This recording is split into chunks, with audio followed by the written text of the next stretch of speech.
यही है।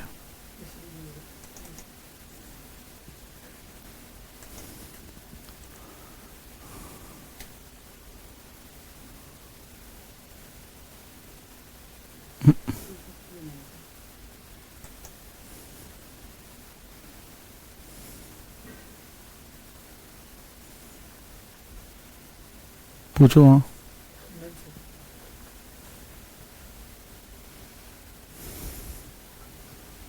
बाहर।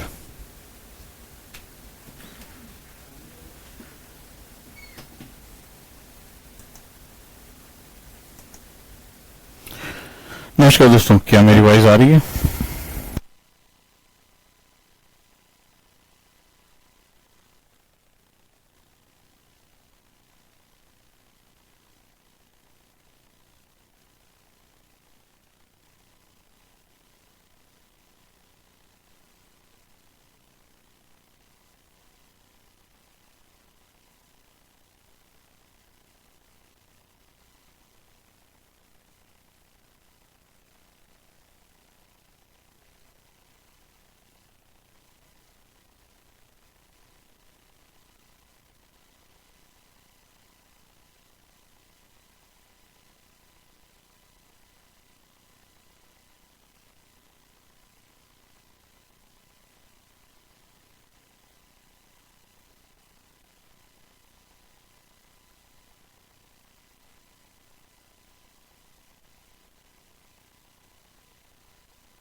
अभी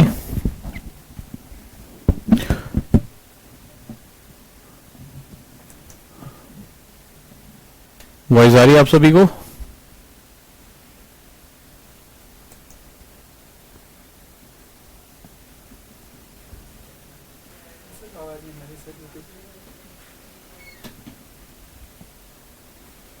कैसे हैं आप लोग?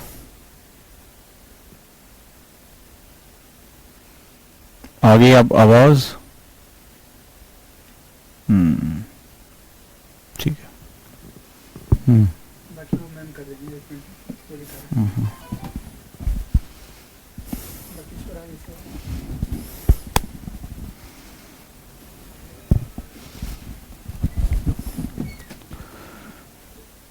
कैसे हैं आप लोग?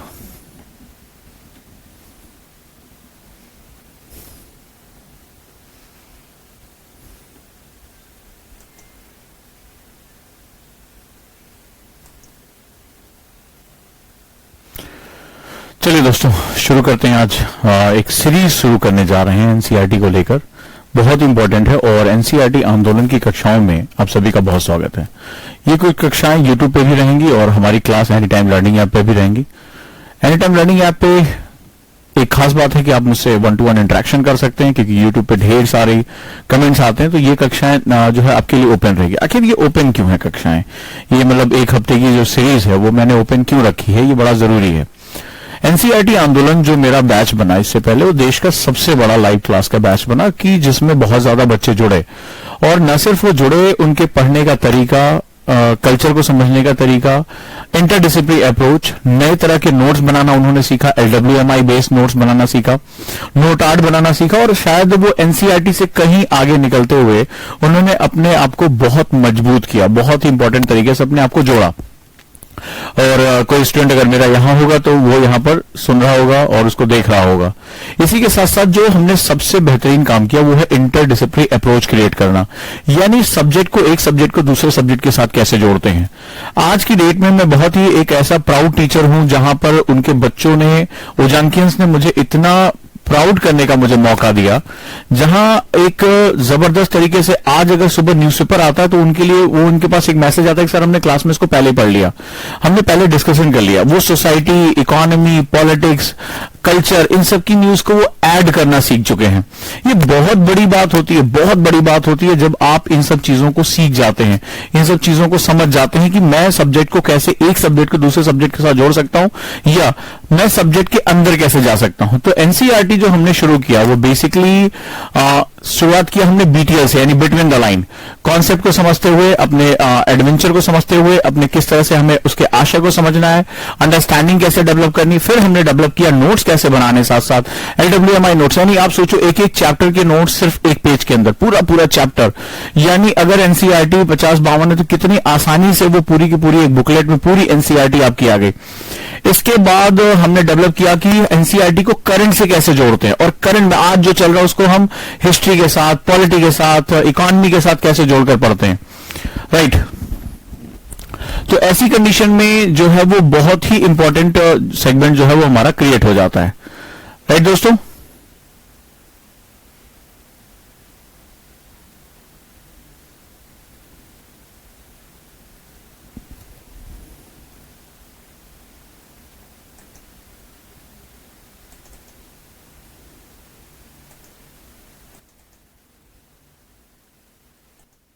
चलिए आगे बढ़ते हैं, वॉइस अब क्लियर हो जाएगी, टेंशन वाली बात नहीं है।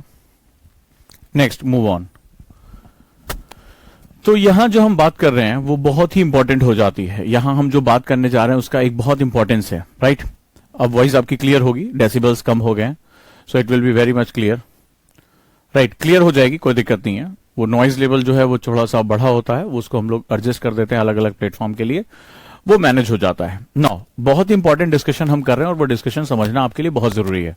सो एनसीईआरटी को लेकर हमने एक आंदोलन नाम इसलिए दिया क्योंकि हमने उसमें एक नया डायमेंशन क्रिएट किया, और आप में से कई लोग, मेरे स्टूडेंट जो रहे होंगे, वो डेफिनेटली जो है ये जानते हैं कि आज जब वो सुबह न्यूज़पेपर उठाते हैं, मुझे ढेर सारे मैसेज आते हैं कि सर आपने ये 5 दिन की पहले क्लास में आपने डिस्कस किया था, आज हमें ये समझना बहुत आसान हो गया है, ये चीजें हमारे लिए बहुत ही आसान होती चली जा रही हैं। तो ऐसी कंडीशन में हम लोग जो है वो इसको जोड़ते चले जा रहे हैं। 3 चीजें बहुत बेसिक पिलर हो गई जो हमने लास्ट एक्सपेरिमेंट किया एनसीईआरटी आंदोलन में। पहले बीटीएल यानी बिटवीन द लाइन को समझना, आखिर इतने ढेर सारे टेक्स्ट में मेरे काम की क्या चीज है। अभी आपने देखा कि इससे पहले कई बच्चों ने कहा कि हमने सर जमींदारी, रैयतवाड़ी और महलवाड़ी पढ़ रखा था, लेकिन कल जब मैंने उस मेथड को सप्लाई चेन के साथ, इकोनॉमी के जो है अप स्ट्रीमिंग और डाउन स्ट्रीमिंग के साथ पढ़ाया, तो बच्चों ने कहा सर इसके पहले हमने इतना पढ़ा था और हमें नहीं पता था कि इस तरह का सिस्टम होता है। और साथ ही साथ उन्होंने लैंड होने वाले डिस्प्यूट्स को उन्होंने कानूनों, भारत की प्रशासन व्यवस्था, बाजार व्यवस्था और कृषि कानूनों तक से जोड़ दिया। ये होती है स्टूडेंट की पावर कि टीचर उसको अगर सही ढंग से चीजें बता देता है तो वो क्या करता है, उसके अंदर एक सोच डेवलप हो जाती है। तो यहां हम लोग यही कोशिश कर रहे हैं कि सिर्फ फैक्चुअल नहीं पढ़ाना है, यहां हम फैक्चुअल के साथ साथ आपकी अंडरस्टैंडिंग को डेवलप करना है कि आप चीजों के साथ जोड़ सकते हैं। अब आप सोचिए कि मैं जमींदारी, रैयतवाड़ी, महलवाड़ी पढ़ा रहा हूं और बच्चा आज की डेट में कृषि कानूनों के माध्यम से जो सप्लाई चेन को शॉर्टन करना था या लोगों को, गरीब लोगों को जो मदद देने का तरीका, इन सब के साथ वो लिंक कर पा रहे हैं। दोनों कितने ज्यादा डायमेंशन में उसको समझ पा रहे हैं, किस तरह उन्होंने समझा कि कंपनी को दिया जाने वाला चार्टर क्या होता है, और आज जो हमारी कंपनीज बहुत बड़ी बड़ी आप जायंट ई कंपनीज आ रही हैं वो किस तरह से भारतीय बाजार को खाती चली जा रही है। स्टूडेंट इतने लंबे स्पैन में सन 1600 की बात को सन 2021 में जाकर जोड़ सकता है। ये ताकत जब हो जाती है आपके पास, तब कहीं जाकर आपके अंदर इंटरडिसिप्लिनरी अप्रोच क्रिएट होता है। और मैं बहुत भाग्यशाली शिक्षकों में से एक हूं जिसके पास इतनी बेहतरीन, इतनी एनर्जेटिक ओजांकियंस की फौज मिली है जो एक डायमेंशन क्रिएट करते चले जा रहे हैं। तो मैंने जो इसमें 3 चीजें क्रिएट हुई, राइट, मैं एक बार फिर से आता हूं और फिर से यहां पर हम डिस्कस करते हैं। 3 चीजें हमने बात की एनसीईआरटी में। एनसीईआरटी पढ़ने को ये बेसिकली हमारा 3 फंडामेंटल होना भी चाहिए। अब फिर से देखो, तो जैसे जैसे टीचर भी जो है वो सीखता है, अपने एनसीईआरटी आंदोलन में टीचर जो है वो सीखता है कि हमारे पास बेसिकली फंडामेंटल क्या है। एक अच्छा स्टूडेंट एक अच्छे टीचर को हमेशा प्रेरित करता है कि हम कैसे जो है इस पे बेसिक फंडामेंटल कर सकते हैं, राइट दोस्तों।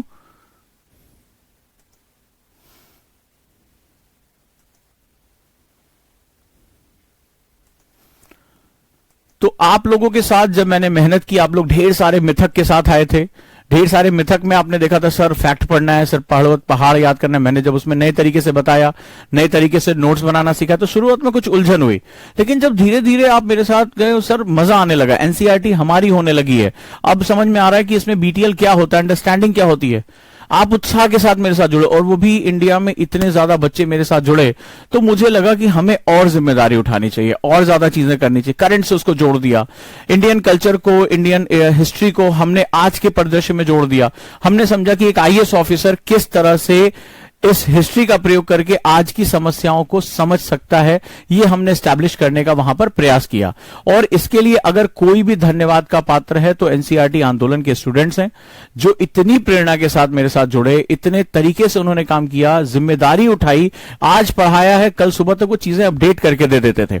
टेस्ट हुआ, जब पहला टेस्ट हुआ तो लगातार कम मार्क्स आए, लेकिन धीरे धीरे उन्होंने मार्क्स अपने इंक्रीज करना शुरू कर दिए, तो एक मजा आने लगा। हमने वहां मेंस की टेस्ट सीरीज शुरू कर दी, मेंस हमने दिया, उनके मार्क्स आने लगे, तो एक माहौल सा बनने लगा, और उसी की वजह से ये परिवार बहुत बड़ा हुआ और काफी अच्छा हमने काम किया। लेकिन एक शिक्षक की जिम्मेदारी होती है कि वो अपने हर बैच में क्वेश्चन पूछे, नेक्स्ट क्या, क्योंकि उन समस्याओं का जो सामना किया, कुछ बच्चे ऐसे थे जो चीजों को लिंक नहीं कर पा रहे थे, मुझे लग रहा था अभी और कुछ अच्छा किया जा सकता है।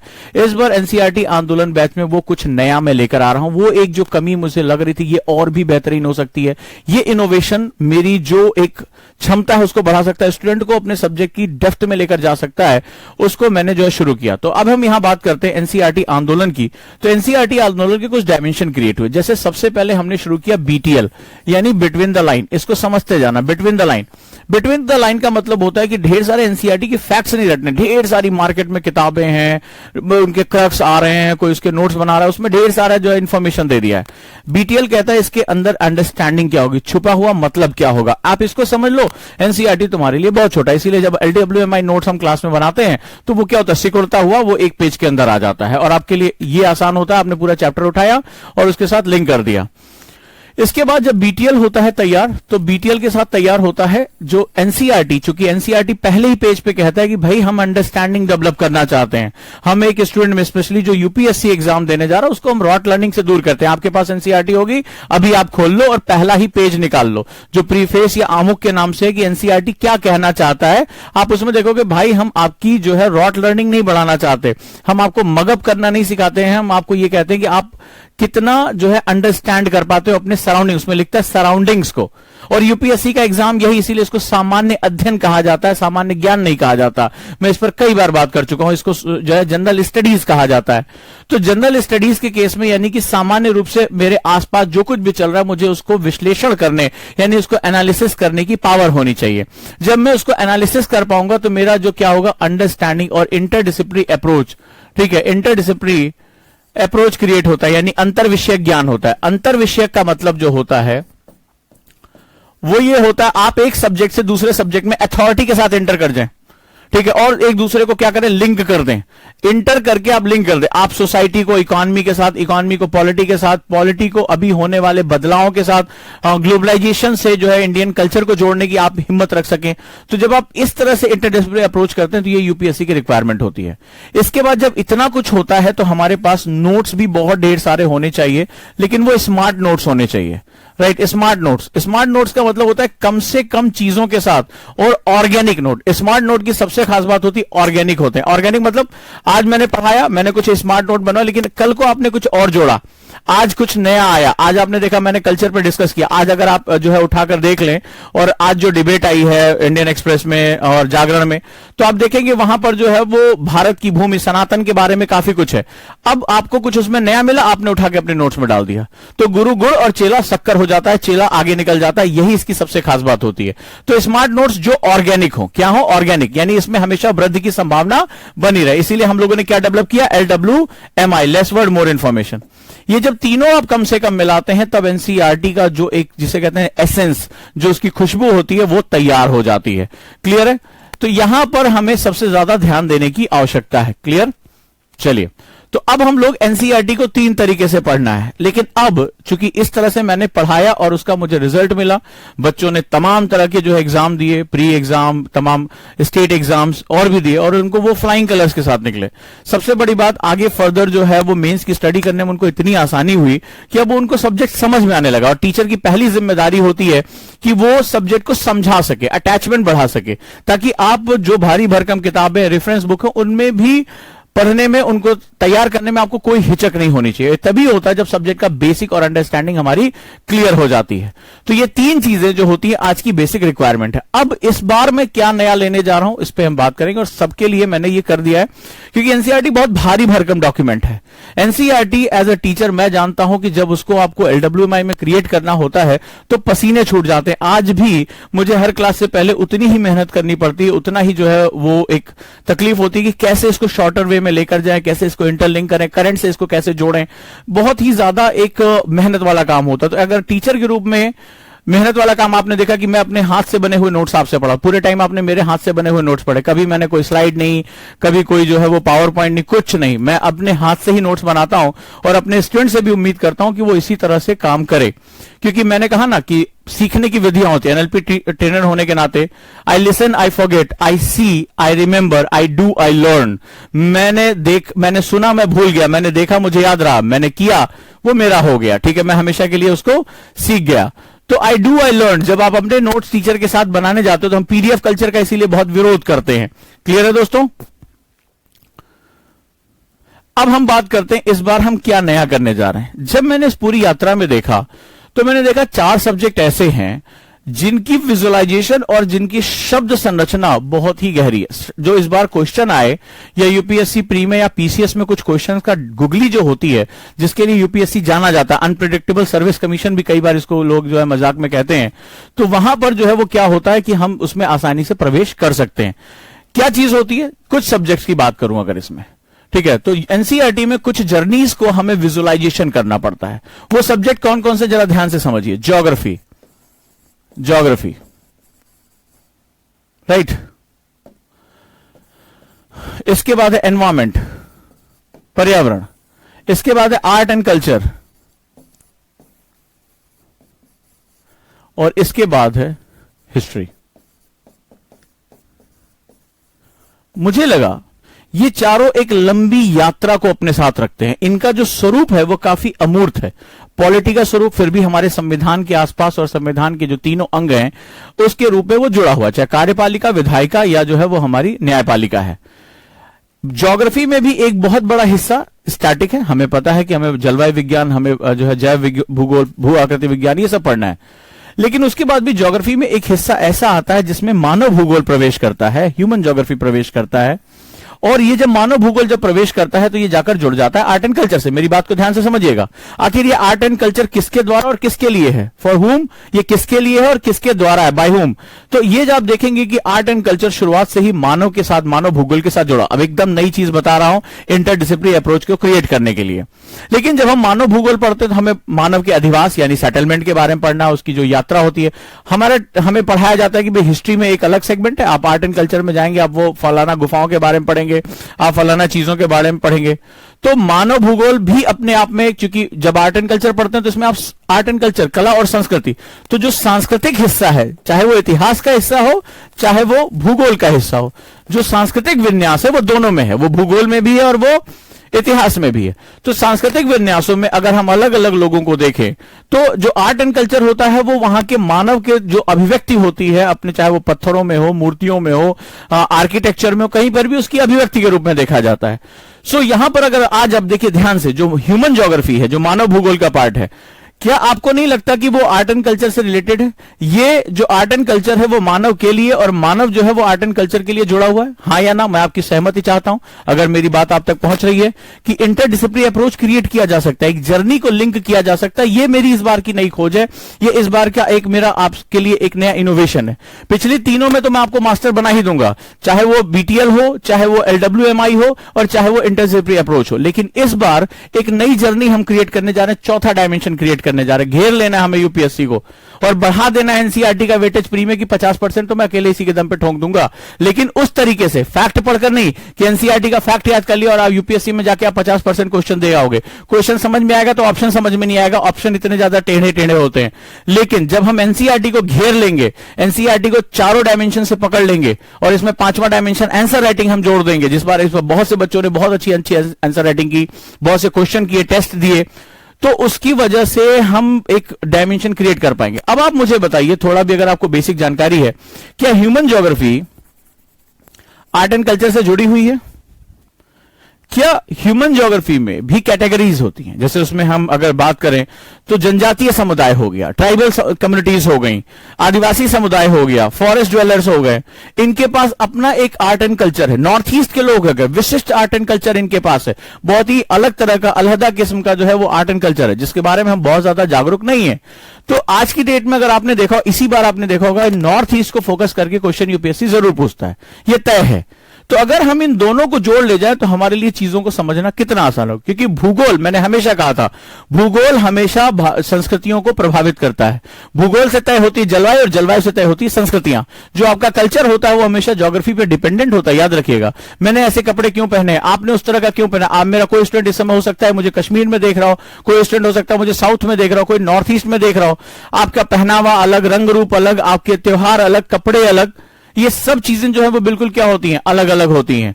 सो यहां पर जो सबसे महत्वपूर्ण बात होती है, आर्ट एंड कल्चर और ज्योग्राफी को लिंक करना। अगर हम ये लिंक कर पाते हैं तो हमें इतना मजा आएगा। और अगर हम इसकी जर्नी क्रिएट कर पाए, फिर मैं जो वर्ड यूज कर रहा हूं बार बार, जर्नी, ये बहुत इंपॉर्टेंट है। क्योंकि जब हमारा स्टूडेंट पढ़ता है तो वो डब्बों की तरह पढ़ता है। सर आज आप हिस्ट्री की क्लास पढ़ाएंगे, ठीक है, कल भाई ज्योग्राफी पढ़ाएंगे, कल हम जो है वो आर्ट एंड कल्चर पढ़ेंगे, इस तरह से हम बात करते हैं। लेकिन अगर हमने जर्नी क्रिएट की कि हम ज्योग्राफी से होते हुए हिस्ट्री में प्रवेश करेंगे, आर्ट एंड कल्चर को उसके साथ जोड़ेंगे, तो वो जो जर्नी क्रिएट होती है वो आपकी जो नॉलेज का डायमेंशन होता है उसको बहुत एक्सपेंड कर देती है। इस बात को आप समझिएगा, ठीक है। तो चले, किसी ने पूछा क्लास कब से स्टार्ट होगा। क्लास स्टार्ट हो गई है हमारे यहां, जो है वो फालतू फंड की बातें नहीं होती हैं, क्लास स्टार्ट हो गई है। और जिसको लग रहा है कि क्लास का मतलब ये होता है कि उसमें मैं आऊंगा, बोलूंगा लिखो अकबर ने ये किया, तो वो यहां पे ओजांग आईएएस एकेडमी वो कल्चर नहीं है, आपको निराशा होगी।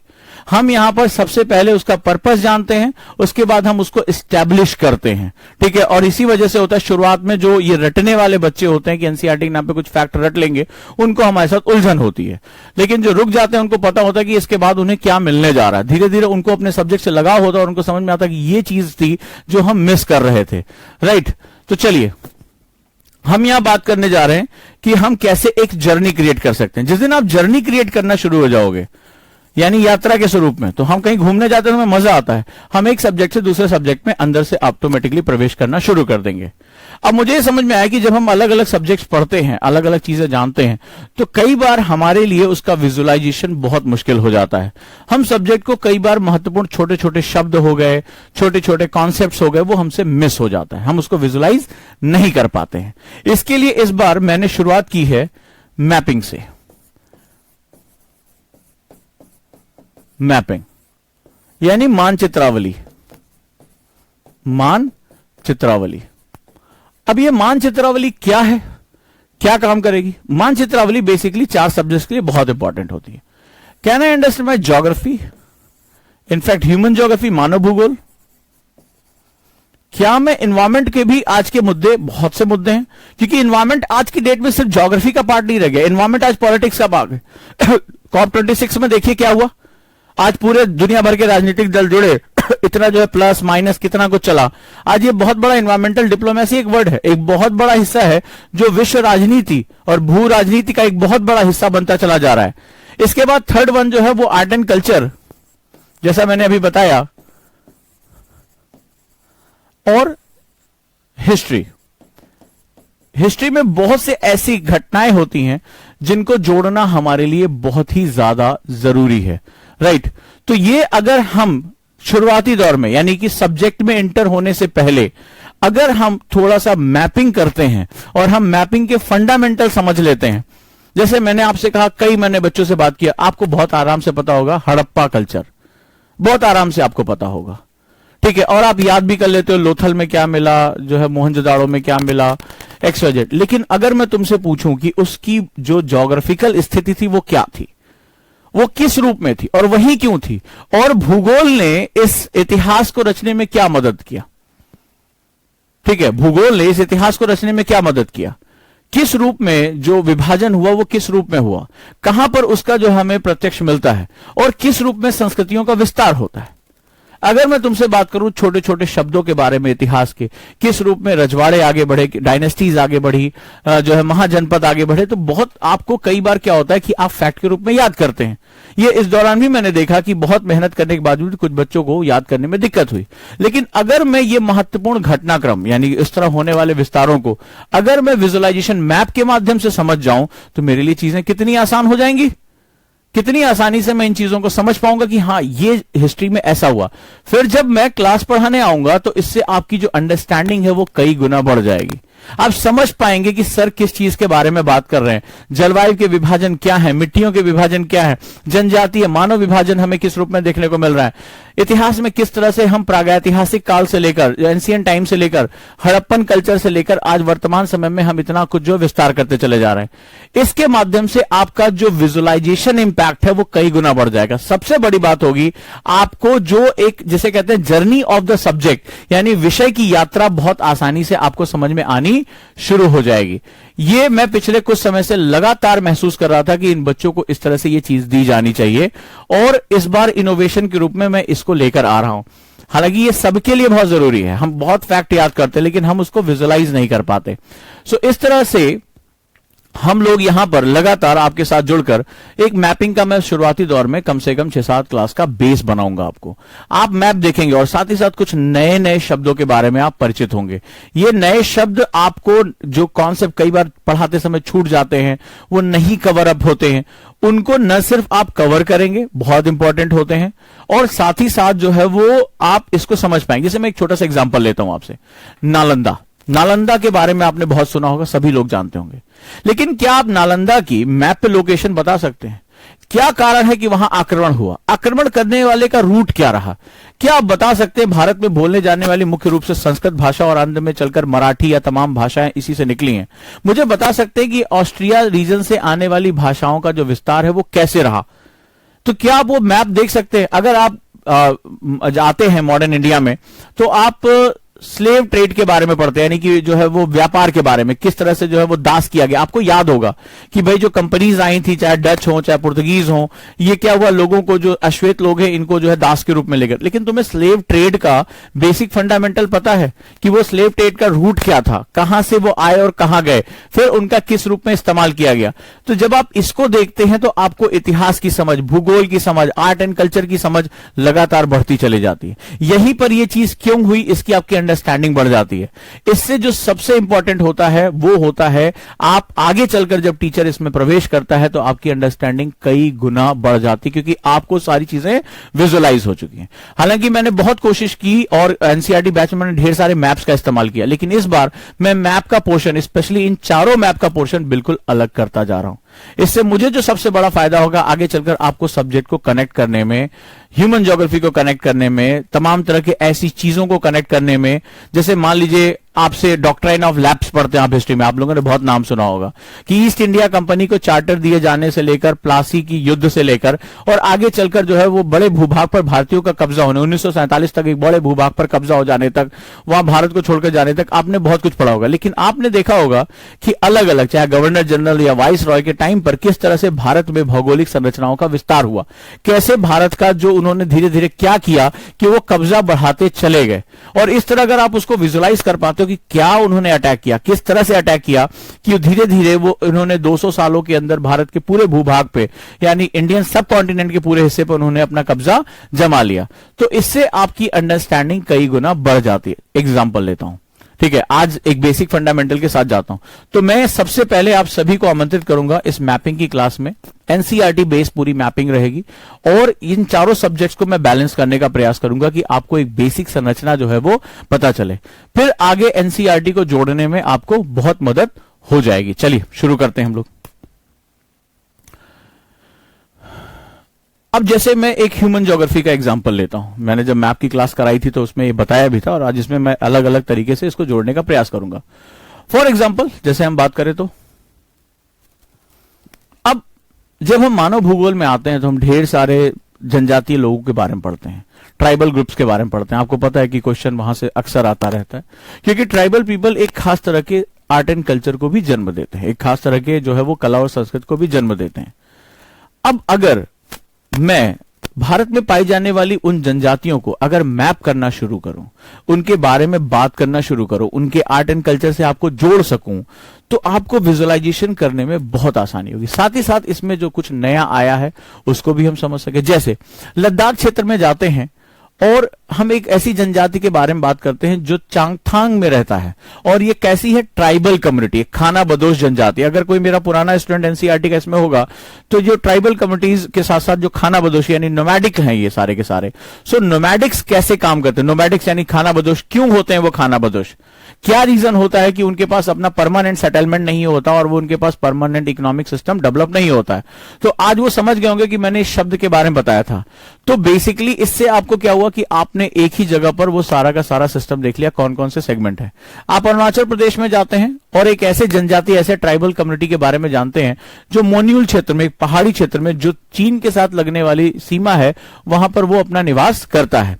इसी तरह अगर हम बात करें, ठीक है, एक अब उड़ीसा में जाते हैं और उड़ीसा में एक सपेरा, ठीक है, स्नेक चार्मर्स, एक ऐसा खाना बदोश, ये भी जो है वो लगातार नोमैडिक्स हैं, चलते रहते हैं। और 2015 में जिनको अनुसूचित जाति, ठीक है, अनुसूचित जाति शेड्यूल्ड कास्ट में इनको जो है जोड़ा गया है, और यहां पर ये बेसिकली जो है वो बहुत पुराना एक समुदाय है जिनका स्नेक चार्मिंग का एक बहुत बड़ा आर्ट है, सांप पकड़ने के विशेषज्ञ के रूप में ये जाने जाते हैं। क्लियर है। इसी तरह अगर मध्य प्रदेश में चलते हैं तो बैगा जनजातियों का प्राकृतिक आवास रहा राष्ट्रीय पार्क, वो नेशनल पार्क जहां पर एक खास तरह की जनजाति रहती है जो संरक्षित है, वो बैगा जनजाति। तो वो जगह कौन सी है और उसके बारे में हम क्या ले सकते हैं बात। मणिपुर की अगर हम बात करें तो यहां पर ऐसी आदिवासी बस्तियां जो पैती, हमार और गंगते, पैती, हमार और गंगते जनजातियां कहां पर रहती हैं, इनकी क्या खास बात है, ठीक है। तो मेरी क्लास हिंदी और इंग्लिश दोनों में होती है, राइट, इसमें टेंशन लेने की जरूरत नहीं है, हिंदी और इंग्लिश बोथ। अगर मैं साउथ में आता हूं, केरल में, तो एक आदिवासी जनजाति रहती कुमली। अब आपको यह पता चल जाएगा कि ये बेसिकली कहां रह रही है, इनकी क्या खास बात है, इनका कल्चरल सेटअप क्या है, ये किस तरह के नृत्य, किस तरह का आर्ट एंड कल्चर ये अपने साथ कैरी करते हैं। यहीं केरल में अगर हम बात करें तो मुथुवन, ठीक है, एक ऐसी ट्राइब जिसका नाम मुथुवन है, और वो बेसिकली जो हमारे वाइल्ड लाइफ सेंचुरीज हैं, जो वन्यजीव अभ्यारण्य है, वहां रहती हैं। तो इनका क्या है, ये पूरे ज्योग्राफी का हिस्सा है जिसको आप विजुअलाइज करते हुए इसको देख सकते हैं। गांधीनगर की बात करें, गुजरात के आसपास की, तो एक खास तौर पे एक जो है वो चरवाहा समुदाय है, एक हर्डर है यहां पे, जो बेसिकली कहां पर, बन्नी घास भूमियां। तो अगर मैं तुमसे पूछूं कि बन्नी ग्रासलैंड्स, ये ग्रासलैंड्स हैं, एक खास तरह का क्लाइमेटिक सेगमेंट्स होता है, वो कहां पाया जाता है और ये चरवाहा समुदाय कहां रहता है। तो ज्योग्राफी पढ़ने का एक तरीका आपके पास ये भी है कि आप मैपिंग के माध्यम से ज्योग्राफी पढ़ सकते हैं। फॉर एग्जाम्पल मैं हिस्ट्री की बात करता हूं, अब मैं हिस्ट्री के बारे में बात कर रहा हूं और कल मैं यहां पर आपको इसके बारे में एक डिस्कस करना शुरू करूंगा।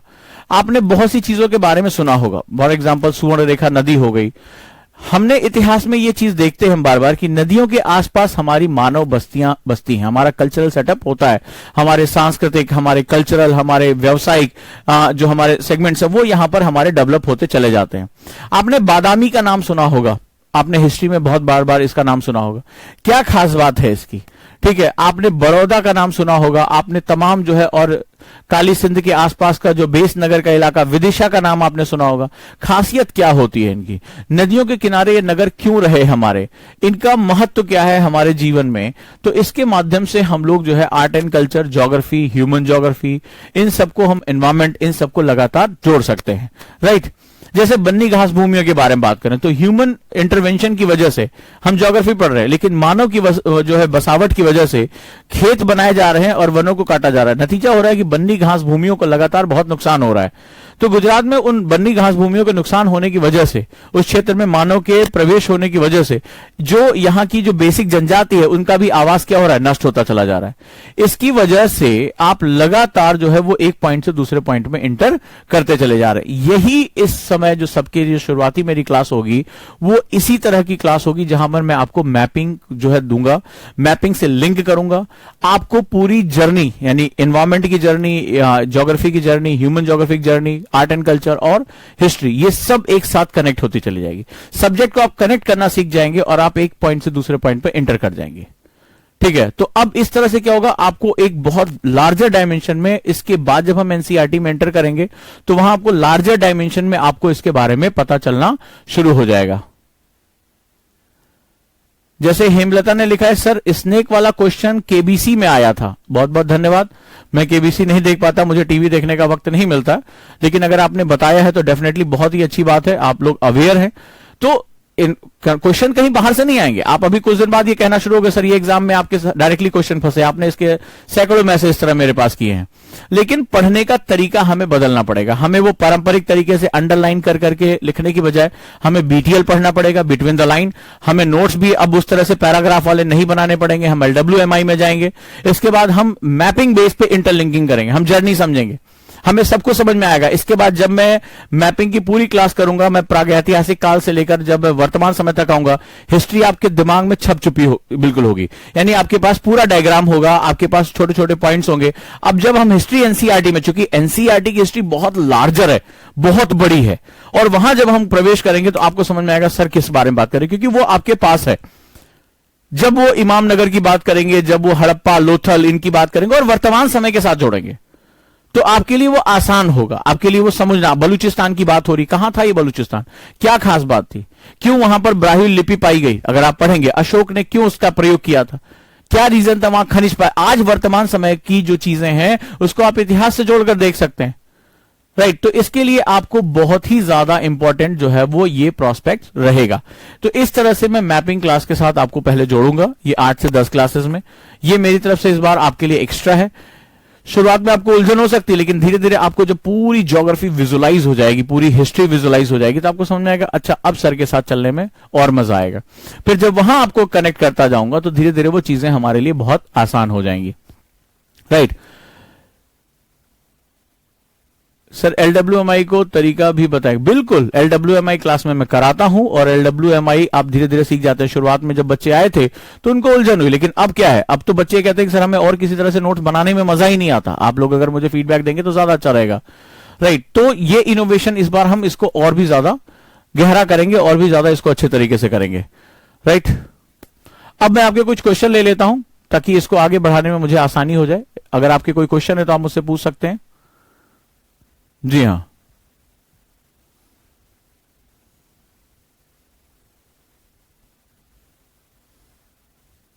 एनी टाइम लर्निंग ऐप पे भी क्लास होगी, यूट्यूब पे भी होगी, कहीं पर भी आप देखिए। हाँ जी, क्लासेस आप कंटिन्यू कर सकते हैं, परचेस कर सकते हैं, अभी आप मेरे साथ इसमें जोड़ सकते हैं। ये तो दैट इज, मैं क्वेश्चन जानना चाहता हूं आपके बेसिक क्वेश्चन क्या है। रोज क्लास का टाइम शाम को 6 बजे रहेगा, शाम को 6 से 7 बजे आपकी क्लास की टाइमिंग रहेगी, इस वाली जो मैपिंग की क्लास है, राइट। इंटरडिसिप्लिनरी अप्रोच क्या होता है? इंटरडिसिप्लिनरी अप्रोच ये होता है कि आप एक सब्जेक्ट से दूसरे सब्जेक्ट, बहुत अच्छा क्वेश्चन है कि आप कैसे जा सकते हैं। फॉर एग्जांपल, अगर मैं इकोनॉमी पढ़ रहा हूं और इकोनॉमी में मैं एक ऐसे समाज के बारे में पढ़ रहा हूं, इकोनॉमी स्लो है, फॉर एग्जांपल इंडिया में फार्म लॉ को लेकर इतनी बात हो रही, कृषि कानूनों को लेकर, बहुत अच्छा क्वेश्चन इन्होंने पूछा, जवाब पहले इनका सुनो। लेकिन सवाल है कि अगर आप पुरानी किताबों से पढ़ना शुरू करेंगे, आप पुरानी एनसीईआरटी उठा लें या कोई भी बुक उठा लें, तो भारत को एक कृषि प्रधान देश कहा गया, हाँ या ना, मुझे आप जवाब चाहिए आपसे। भारत को एक कृषि प्रधान देश कहा गया है, ये एग्रीकल्चर डोमिनेंट कंट्री है, जहां भारत की 55% आबादी जो है वो कृषि में संलग्न है। और अगर आपने, अब देखिए मैं आपको एग्रीकल्चर पढ़ा रहा हूं, मैं आपको एक सेगमेंट बता रहा हूं। अब सवाल यह है, जब इन्होंने बहुत अच्छा क्वेश्चन पूछा, इसका जवाब भी इनको उतना अच्छा मिलना चाहिए। अंतर विषय क्या होता है, कैसे, क्यों मैं जो है मैपिंग के थ्रू इसको इंटरलिंक करने जा रहा हूं।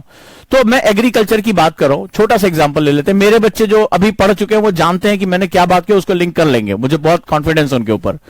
अब एग्रीकल्चर जो है, जैसे ही आप इकोनॉमी में आते हैं, इकोनॉमी में आपको पता चलता है ये प्राइमरी सेक्टर है, प्राथमिक क्षेत्र है, यानी ये उद्योगों में प्रथम आता है, ठीक है। पहला ये होता है primary, secondary and tertiary. Economy में आपको पढ़ाया जाता है कि 3 क्षेत्र अर्थव्यवस्था के होते हैं, प्राइमरी जिसको एग्रीकल्चर कहते हैं, सेकेंडरी जिसको उद्योग कहते हैं, और टर्सरी जिसको सेवा क्षेत्र कहा जाता है। क्लियर हो गया? अब आप यहां पर समझ गए। तो एग्रीकल्चर में आपने देखा कि अगर आप हिस्ट्री पढ़ते हैं, अब जैसे मेरे बच्चों ने जब हिस्ट्री मेरे साथ पढ़ी तो कल जब मैंने आपको भूमि के बारे में बताया, कॉर्नवालिस के बारे में जमींदारी बताया, आपको जो है वो रैयतवाड़ी महलवाड़ी बताया, आपको समझ में आ गया कि बेसिक फंडामेंटल है कहां, प्रॉब्लम कहां है। प्रॉब्लम के लिए आपको इतिहास उठाना पड़ेगा कि लैंड तो यार किसी के पास बची नहीं, और उससे भी पहले आपको कंपनी के शासन पे जाना पड़ेगा कि कैसे उन्होंने भारत की जो हस्तशिल्प है, भारत का जो सेगमेंट है वो बर्बाद कर दिया।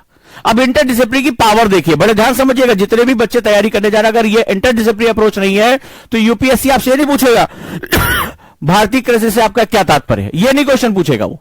ये यूनिवर्सिटी में अपने कॉलेज में छोड़ आओ, यूपीएससी बहुत डेप्थ में जाकर आपका दिमाग निचोड़ लेता है, और यूपीएससी है ये इंटरडिसिप्लिनरी अप्रोच। अब देखो क्या होगा, मुझे आज भारत के हम कानून क्यों लेकर आ रहे हैं, हमने 3 जो है कानून क्यों बनाए थे, या भारत में हम कृषि सुधारों के बारे में बात क्यों कर रहे हैं। सुधार इसलिए करते क्योंकि बिगड़ा हुआ है, कहते ना इसको सुधार दो मास्टर साहब, अरे बिगड़ा हुआ तब तो सुधार रहे ना उसको। इसका मतलब है आज जो हमारे पास एग्रीकल्चर के जो सेगमेंट्स हैं, एग्रीकल्चर में बहुत सी बिगड़ी हुई बातें हैं, वो भी मैं आऊंगा। अब मुझे इस बात को समझने के लिए मुझे इतिहास खंगालना पड़ेगा, प्रॉब्लम कहां से। अगर तुम आज प्रॉब्लम समझने की कोशिश करो कभी नहीं समझ पाओगे। आज प्रधानमंत्री ने कहा कि भारत में एग्रीकल्चर में 80% लोग ऐसे हैं जिनके पास 2 हेक्टेयर से कम भूमि है। ये उन्होंने कहा, ये फैक्ट है। भारत में एक्चुअली में 1.3 हेक्टेयर भूमि है, प्रति व्यक्ति के हिसाब से उपलब्ध है। मान लेते हैं 2 हेक्टेयर भूमि है, तो इसका मतलब है ये 2 हेक्टेयर की बात आई कहां से, क्योंकि अगर आप मेडाइवल हिस्ट्री पढ़ते हो तो भाई भूमि का स्वामी तो राजा या बादशाह होता था। तो कहां से ऐसा चेंज आया कि भूमि खरीदने बेचने की चीज हो गई। आप इतिहास में जाकर, हिस्ट्री में जाकर आप इसकी पड़ताल करते, आप पाते हैं कि किस तरह से हमारे यहां जो उद्योग थे, हैंडीक्राफ्ट था, दस्तकारी, इसको खत्म किया गया। लैंड के ऊपर प्रेशर बढ़ा, एग्रीकल्चर नीचे आ गया, और एग्रीकल्चर को फिर खरीदने बेचने की चीज कर दी गई। और वहां पर जो है वो अंग्रेजों ने जो तमाम जमींदारी व्यवस्था और इस तरह की व्यवस्था की, लैंडलॉर्ड वो लेकर आए। उससे क्या हुआ, धीरे धीरे जो काश्तकार था, जो पीजेंट था, किसान नहीं, फार्मर नहीं, पीजेंट जो था, वो धीरे धीरे क्या हुआ, निचुड़ता चला गया। ठीक है, और एक व्यवस्था आती ऐसी चली गई जहां सप्लाई चेन लंबी हो गई, बहुत लंबा। अंग्रेज जमींदार को जमींदार, साहूकार को साहूकार, कृषक को नोचना शुरू कर दिया, तो वो बीमारी आती चली गई। आजादी के बाद इसको एड्रेस किया जाना था, नहीं एड्रेस कर पाया। 2 तरह से एड्रेस होना था, एक होता है प्रत्यक्ष। अब ध्यान से देखो, इकोनॉमी को समझने के लिए भी अब तुम्हें आजादी के बाद का इतिहास पढ़ना पड़ेगा। अब आगे इसमें तुम्हें क्या करना है, रिफॉर्म करना है। अब ध्यान से समझते जाओ, ये कितना बवाली मैं तुम्हारे सामने लिखूंगा, और एनसीईआरटी में तुम्हें कैसे पकड़ना, चाहे खुद से पढ़ो, मेरे साथ पढ़ो, कैसे भी पढ़ो, लेकिन पढ़ना तुम्हें ऐसे ही है। नहीं तो इंटरडिसिप्लिनरी अप्रोच नहीं क्रिएट कर पाओगे तो कभी नहीं समझो। अब जो बोर्ड पे होने जा रहा है उसको ध्यान से देखो कि मुझे रिफॉर्म करना है, मुझे सुधार करने हैं। सुधार 2 होंगे, एक प्रत्यक्ष होगा, डायरेक्ट, जैसे आप फॉर्म लॉ लेकर आए थे, आप बिल लेकर आए थे, आपने 3 कानून बनाए, इससे पहले भी तमाम कानून, एमएसपी पे बात चल रही है, तमाम तरह की, मैं इसके लेफ्ट में नहीं जाऊंगा कौन सही कौन गलत है। और दूसरा एक होता है अप्रत्यक्ष। प्रॉब्लम क्या है, प्रॉब्लम कहता है कि एग्रीकल्चर में जो लैंड है उसके ऊपर प्रेशर बहुत ज्यादा है। भाई जब मेरे पास 2 हेक्टेयर जमीन ही है तो मैं क्या नंगा, क्या नहाएगा, क्या निचोड़ेगा, वही वाली हालत हो गई है। देश का 80% किसान, वो भी हमारा 80%, समझ रहे हो, भारत की 55% जो आबादी है वो कृषि क्षेत्र में संलग्न है, उसका 80% सोचो, कई देशों की आबादी से ज्यादा, इतना जो है उसके पास अपनी गरीबी से निकलने का कोई रास्ता नहीं, क्योंकि लैंड ही उसका बेस है। और भूमि सुधार तुम्हारे देश में कभी बहुत ज्यादा जो है वो सबसे नहीं हो पाए, तो तुम्हें 2 काम करना पड़ेगा। जहां से बात बिगड़ी है वहीं सुधारनी पड़ेगी। बिगड़ी क्यों थी, बिगड़ी इसलिए थी कि वहां के राजे महाराजाओं को अंग्रेजों ने खत्म किया, उनको पेंशन देकर किनारे कर दिया, ठीक है, और जितने भी दस्तकारी थी उन्होंने अपना बाजार भारत को बनाने के लिए, भारत को बर्बाद कर देने के लिए उन्होंने भारत के हैंडीक्राफ्ट को, भारत के कुटीर उद्योग को खत्म कर दिया, कॉटेज इंडस्ट्री को, और सारे के सारे लोग आ गए लैंड पे। तो पहला सुधार तो यह करना है कि यार इनकी इनकम सुरक्षित करो, इनको लैंड रिफॉर्म करके दो, इनको जो है ज्यादा जमीनें दो, सहूलियत दो, सिंचाई दो, बीज दो, इनको सुविधाएं दो, इनको बाजार दो, इनको मंडी दो। दूसरा अप्रत्यक्ष यानी इनडायरेक्ट तरीका यह है कि इसमें से लोगों को निकालकर इंडस्ट्री में लेकर चले जाओ। भाई मुझे क्या जरूरत है खेती करने की अगर मेरे इंडस्ट्रियलाइजेशन बहुत अच्छा रहा। चाइना का मॉडल देख लो, चाइना अपनी बड़ी से बड़ी आबादी को इंडस्ट्री में कन्वर्ट करा ले गया, तो लैंड के ऊपर प्रेशर क्या हो गया, कम हो गया। ये सर्विस सेक्टर में लेके चले जाओ, सेकेंडरी या टर्सरी में लेकर चलो, ये इनडायरेक्ट है। तो ये क्या करेगा, ये खींचकर वहां से लोगों को निकाल देगा, लैंड पर व्यक्ति जो है वो ज्यादा से ज्यादा अवेलेबल होगी। तो ये 2 तुम्हें काम करने थे। प्रत्यक्ष रूप में तुम्हें ढेर सारी चीजें करनी थी, आपको उसको लैंड देना था, उसको जो है वो क्या करना, मार्केट देना था, और सबसे बड़ी बात अब मैं बात करने आ रहा हूं, और वो सबसे बड़ी बात थी, अब ये तो कहेंगे साहब इकोनॉमी आप पढ़ा रहे हैं, आ जाओ। जब हम प्राइमरी सेक्टर है, प्राथमिक सेक्टर है, और इसको हम उद्योग कहते हैं, तो उद्योग में पहली शर्त होती है, उद्योग में चाहिए होता है निवेश। निवेश का मतलब होता है इन्वेस्टमेंट। उद्योग में चाहिए होता है निवेश। क्यों करते हैं? Why we do investment? Because of value addition. हम किसी भी चीज में वैल्यू एडिशन करते हैं। किसी भी राष्ट्र में वैल्यू एडिशन यानी मूल्यवर्धन सबसे जरूरी शर्त होती है। मूल्यवर्धन का मतलब होता है पॉजिटिव वे में जाना। ठीक है भाई, आपने किया तो आपको निवेश यानी इन्वेस्टमेंट करना पड़ेगा, आपको वैल्यू एडिशन करना पड़ेगा। जब वैल्यू एडिशन शब्द आप सुनते हैं तो आपको लगता है अच्छा ये हमने पैसा लगाया घटाक से, इधर जो है इधर हम आलू डालेंगे उधर सोना निकलेगा। ठीक है, तो यहां हम क्या करेंगे? निवेश करेंगे, वैल्यू एडिशन नहीं। वैल्यू एडिशन के भी डायमेंशंस होते हैं। वैल्यू एडिशन में पहली शर्त होती है, मान लीजिए वैल्यू एडिशन आपको करना है। आज आप किसी गांव देहात में है, आज आप सोच रहे हैं एनसीईआरटी बहुत कठिन है, लेकिन आपने आईएएस बनने का सपना देख लिया। अब मैं कितने भी नए तरीके, मैंने कहा एलडब्ल्यूएमआई नोट्स बनवाऊंगा, मैं तुमसे कह रहा हूं इंटरडिसिप्लिनरी पढ़ाऊंगा, मैपिंग भी करा रहा हूं, बीटीएल भी करा रहा हूं, लेकिन आप कुछ नहीं करना चाहते। आप कह रहे नहीं सर हम तो आंख बंद करके सोते रहेंगे आराम से, बस आप पढ़ाइए, आप पढ़ाइए, आप बताइए आईएएस बनने के नहीं। अब आप में से कोई पूछ ले, यानी अगर पहली शर्त क्या है वैल्यू एडिशन की? पहली, the first condition of the value addition is self involvement. ध्यान से समझो, सेल्फ इन्वॉल्वमेंट। क्वेश्चन है एक मेरा, प्रधानमंत्री ने कहा कि हम देश के कुछ लोगों को समझा नहीं सके फार्म बिल के, बट आप इनके लिए रोना रो रहे हैं। 80% किसान, कहां है वो किसान जो अपने जीवन में परिवर्तन करना चाहते हैं? क्यों वो बिल के सपोर्ट में नहीं आ रहे? जब ये उनके जीवन में परिवर्तित होगा, जब जो भूमिपति हैं, जो लैंडलॉर्ड्स हैं, उनसे जमीनें ली जाएंगी, जो है वो दूसरों खेतों पे काम कर रहे हैं, उनके लिए अपने लिए सुविधाएं होंगी, तो उनको आगे बढ़ना चाहिए था ना। वो चाहे आंदोलन में आए चाहे ना, लेकिन कृषि में सुधार की पहली जिम्मेदारी किसकी है? कि मुझे नई फसलें लेनी है। आज के बहुत से यूथ हैं जो एग्रीकल्चर मार्केट में एंटर कर रहे हैं, वो पढ़ रहे हैं, लिख रहे हैं, अच्छी तरह से खेती कर रहे हैं, organic farming, hydroponics, organic farming, वो बाहर बेच रहे हैं उसको।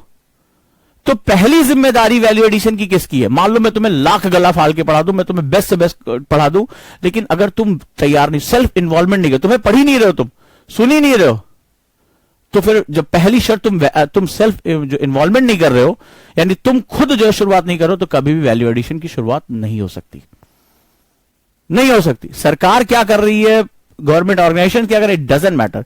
जब तक, याद रखिएगा, जब तक आप शुरुआत नहीं करते हैं तब तक आप कभी भी वैल्यू एडिशन की शुरुआत नहीं कर सकते। और कोई भी अर्थव्यवस्था, आज की सबसे प्रगतिशील अर्थव्यवस्था है वैल्यू एडिशन बेस्ड अर्थव्यवस्थाएं होती, याद रखिएगा।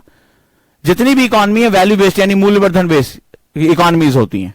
इसीलिए हम स्किल नॉलेज पर इतना ज्यादा फोकस कर रहे हैं, टेक्नोलॉजी पे फोकस कर रहे हैं, R&D पे फोकस कर रहे हैं। आज भारत जैसा देश जो वैक्सीन बनाकर पूरी दुनिया को निर्यात कर रहा है, ये उसकी क्या है? वैल्यू एडिशन है। क्या हमारे पास वैक्सीन बनाने के तत्व नहीं थे? बिल्कुल थे। क्या ICMR जैसी एजेंसीज नहीं थी? बिल्कुल थी। वैज्ञानिक भी थे, तत्व भी थे, वैक्सीन हम बनाते थे। बट क्या किया राष्ट्र ने? वैक्सीन बनाया और वैल्यू एडिशन किया। अब सोचिए अगर 100 करोड़ डोज हमें बाहर से आयात करना पड़ता, हमारी हालत खराब हो जाती, हर तरह से हम मारे जाते। लेकिन आज हम न सिर्फ अपने लोगों की जरूरतें पूरी कर रहे हैं, हम निर्यात कर रहे हैं। यह होता है value addition.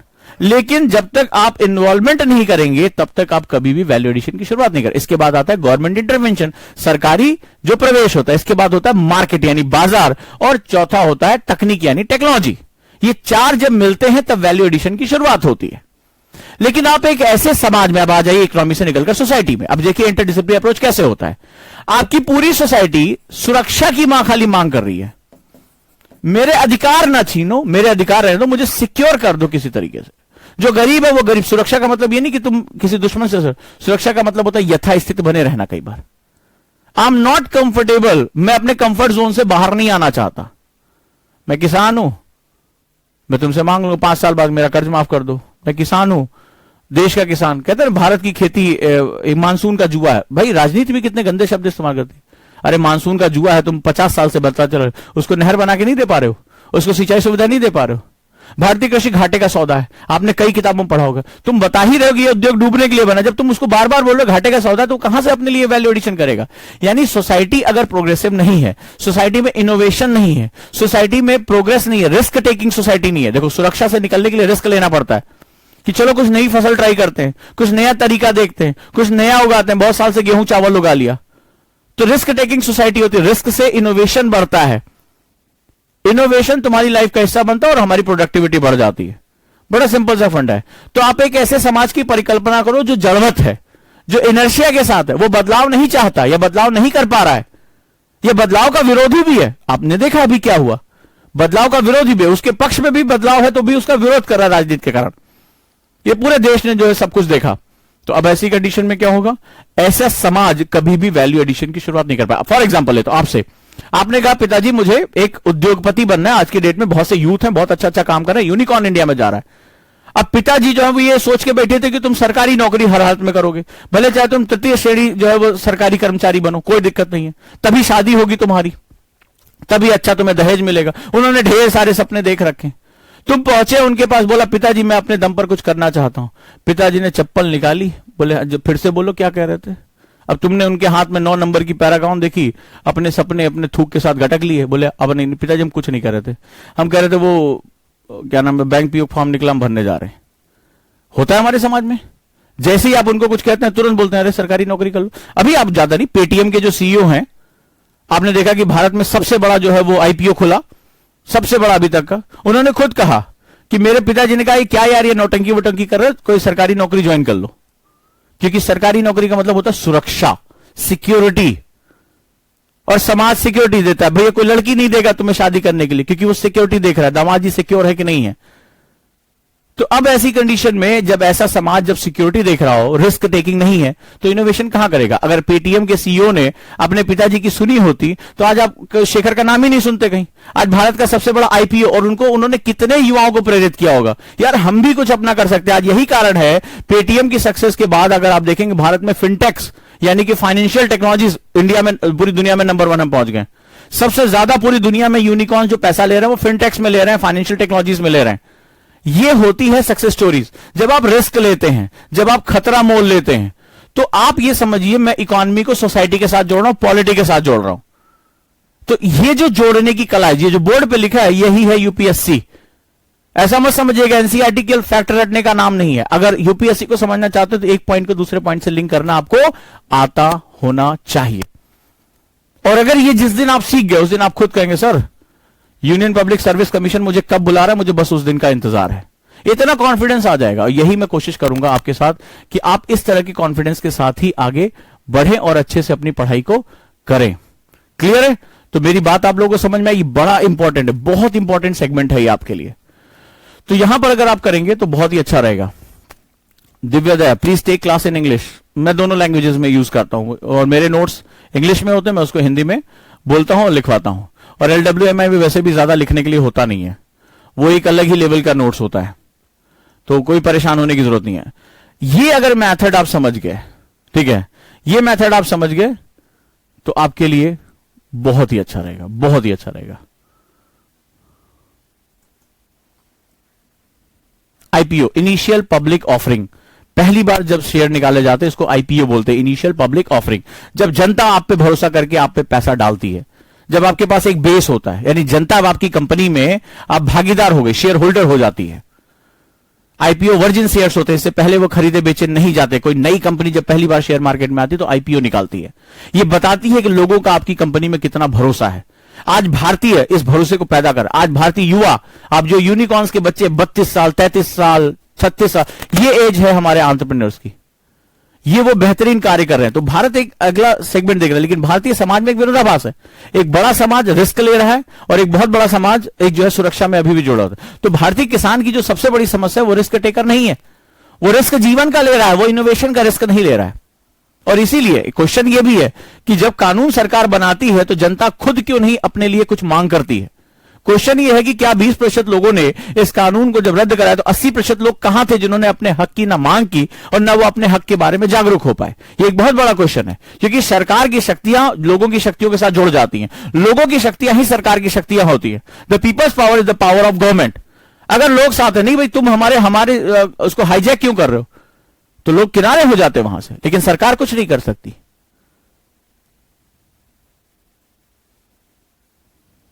Right? Other classes से पहले होंगी, ये सबसे लास्ट क्लास होगी 6 to 7। तो हम लोग इसके साथ मिलेंगे, एंजॉय करेंगे, बढ़िया से पढ़ाई करेंगे। क्लियर? नोट्स इंग्लिश में होगा, हिंदी में। नोट्स हमारे यहां दोनों लैंग्वेजेस में आपको मिलते हैं, हिंदी और इंग्लिश दोनों में। हमारे यहाँ नोट्स का जो कल्चर आप जानते हैं कि शायद पीडीएफ होता होगा या सर बड़े बड़े पैराग्राफ, हमारे यहाँ वो नोट्स कल्चर ही नहीं है।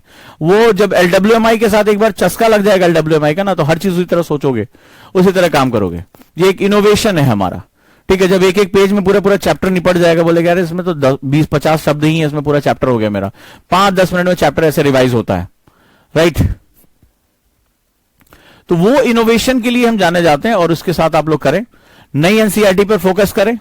और कल मैं जो है वो मैपिंग का जो है सेगमेंट कराऊंगा। हिस्ट्री से मैं शुरू करूंगा, बेसिकली ऐसे नए शब्दों से आपको परिचित कराऊंगा। जो बच्चे मेरे एनसीईआरटी आंदोलन में पढ़ चुके वो भी पढ़े, उसको नए नए शब्द और नई नई मैपिंग के मैथोलॉजीज मिलेंगी। एनवायरमेंट के साथ जोड़ूंगा, इकोनॉमी के साथ जोड़ूंगा, सबके साथ उसमें जोड़ूंगा, right.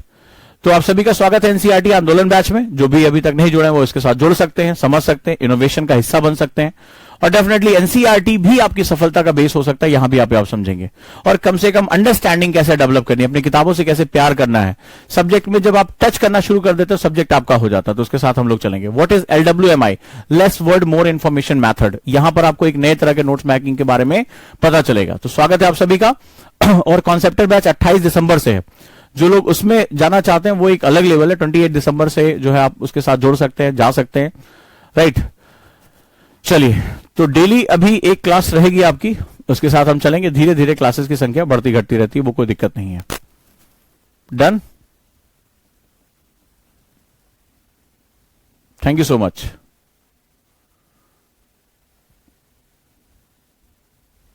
This is not free classes, ये सिर्फ जो मैपिंग का बेसिक फंडामेंटल है वो आपके लिए निःशुल्क है, ताकि आप सीखें कैसे पढ़ना है। एनसीईआरटी वैसे भी जब 52 किताबें तुम उठाते हो तो वैसे भी वो लगता है कि बड़ा आसान है, ऐसे कहते हैं ना एनसीईआरटी तो पढ़ना बहुत जरूरी है।